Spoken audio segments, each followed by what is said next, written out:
Voilà. Donc, ici, je repars de nouveau de zéro. La première étape, un document vierge, mais ça, c'est normal. Hein, vous lancez Word, il démarre dedans.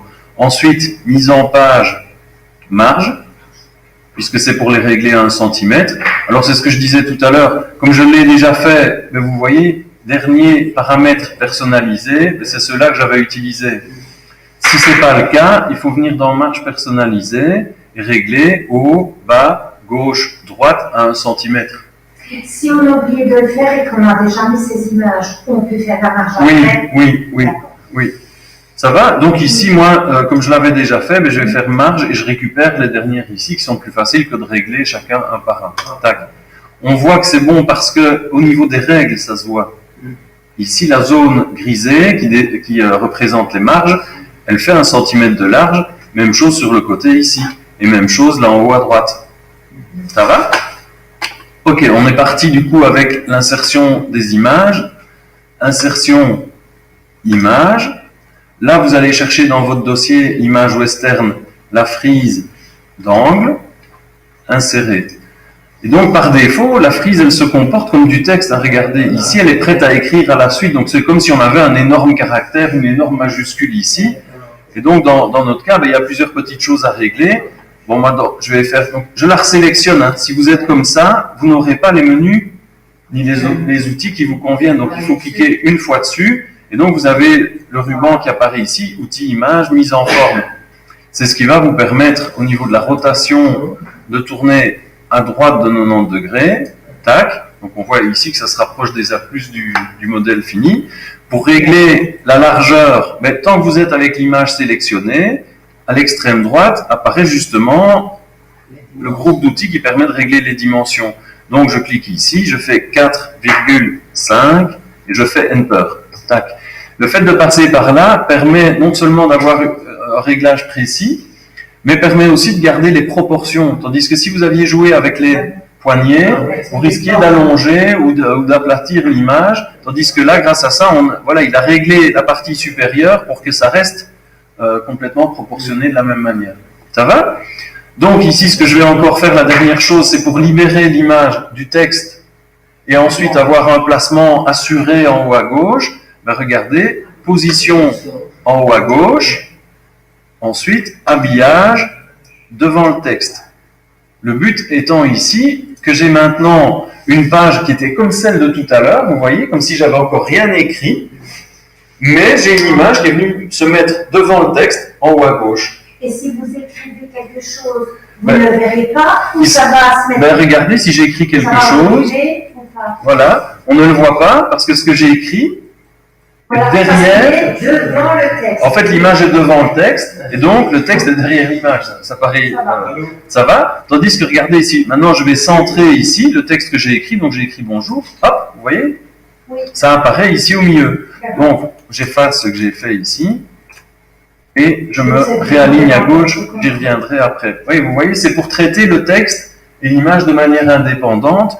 Alors, pourquoi est-ce que je l'ai mis devant le texte? Mais parce que si je le mettais derrière, à un moment donné, quand je vais écrire des choses, je ne saurais plus sélectionner l'image parce qu'elle sera derrière le texte. Donc si je clique à l'emplacement de l'image, il va sélectionner le texte qui est devant l'image et non pas l'image. Et donc ça devient compliqué à ce moment-là. Alors ensuite, pour la deuxième frise, je sélectionne bien celle-ci et je fais CTRL-D, ce qui duplique l'image. C'est la même rebelote que pour l'autre. Donc vous voyez ici, je vais retourner dans le ruban outil image mise en forme. Je vais position en haut à droite, la voilà ici. Rotation, je la retourne horizontalement pour qu'il y ait un effet miroir par rapport à l'autre. Avec une rotation, vous ne sauriez pas, ça va tourner, mais vous n'aurez pas l'effet miroir. Ça va? Donc en fait, on s'arrange pour que cette partie ici de la frise soit la même que celle-là quelque part. Ça va? Donc, j'ai fait la position, j'ai fait la rotation, il me reste à faire l'habillage, comme tout à l'heure, pour dire que cette image reste devant le texte. Donc finalement, je me suis servi de ça pour placer correctement les images. Voilà. Alors, vous savez aller pour remettre voilà, exactement. Donc j'oublie quelque part qu'il y a ceci. Voilà, et c'est du texte comme si ça n'était pas. Voilà. Et donc je vais ici, du coup, centrer mon texte, et ça marche tout à fait normalement. Et vu que les images en plus sont devant le texte, je n'aurai aucune interaction avec le texte que je vais écrire. Ceci va rester, en gros, ça me permet d'être sûr que ces images vont rester exactement où je les ai mises. C'est presque comme si ça n'était pas. Oui, tout à fait. Vous avez cliqué sur quoi pour avoir l'image au-dessus du texte. Ah ben, je sélectionne l'image, Habillage. c'est dans mise en forme, habillage, devant le texte. Pas de souci. Ça va? Et donc ici, finalement, le texte qui lui va apparaître ici au milieu, ben ça va être le nom du journal, The Daily Star, mais au-dessus, il y a aussi une frise. Mais cette frise, quelque part, on peut dire qu'elle fait partie du texte. Et donc, là, on va la laisser alignée sur le texte.